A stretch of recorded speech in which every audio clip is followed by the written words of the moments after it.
The number of Americans who have mistakes on their credit reports is staggering. A 60 Minutes report exposed that most people cannot even correct the problems. CBS 2's Christine Sloan follows up.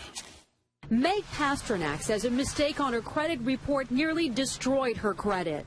We had to present so much documentation to say this wasn't ours, and then we still had to pay something to get rid of it. Pasternak says it took months to resolve the problem. You feel kind of helpless because they got you under the gun if you need to get a new car or a house or for anything. Pasternak is not alone in her frustration. A new government study finds up to 40 million Americans have mistakes on their credit reports. But an investigation by Steve Croft on 60 Minutes finds most people get nowhere trying to correct an error. Ohio's Attorney General tells Croft that is a clear violation of a federal law. The federal law says that if you believe that there is a mistake, you can go to them and they have an obligation to do a reasonable investigation.